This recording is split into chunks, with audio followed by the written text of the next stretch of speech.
My name's Lana Fraser. My late husband's name was Caleb Fraser. Caleb worked in the oil field. He worked more in the gas compression side. He had a full-time job. I had a full-time job. I was in education. I think it was 2014 when we formed the LLC, when we realized this is getting much bigger than what we had anticipated. Because again, we weren't looking to start a business. We were just looking to, one, he did a few jobs to help out a friend. Then it turned into, hey, if you had a lift. And so that's really kind of where we ended up, was renting and hauling.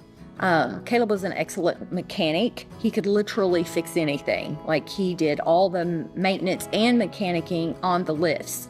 He was a very stickler about regular maintenance. And so if he couldn't bring the machines home, he would go to location and maintenance everything there. He fixed everything. And so he had picked up a couple of jobs that people had really just asked him to do. It really wasn't, he was looking for jobs. And so that prompted the, hey, I need a service truck. The service truck, the bed part, has been in the business since we started. And then when we found out that he had cancer, we got all the scans and everything back, said that he was cancer-free.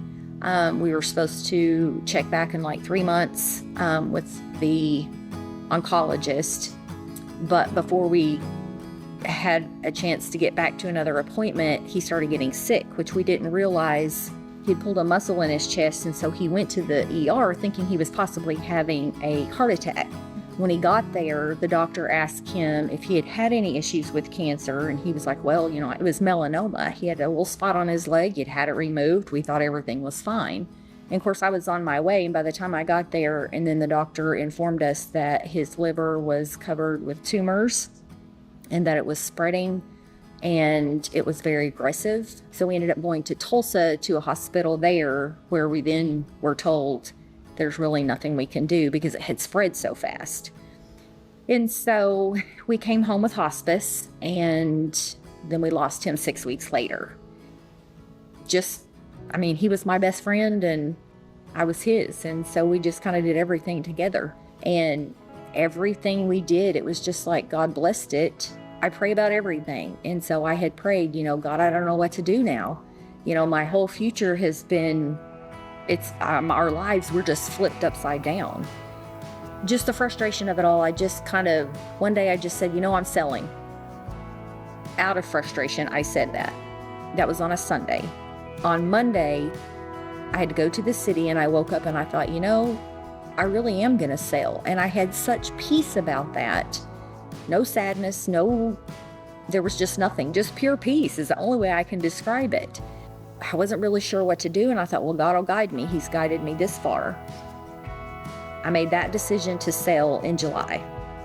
So in March, I had decided my passion has always been kids, and I like guiding, and so that's why I became a school counselor, was to kind of help guide their next steps.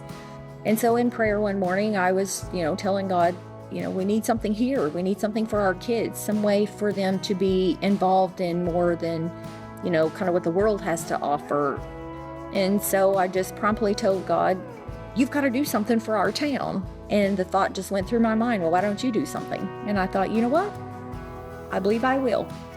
It's called the Enriching Incorporated. It's a nonprofit. It will have a full-size gym.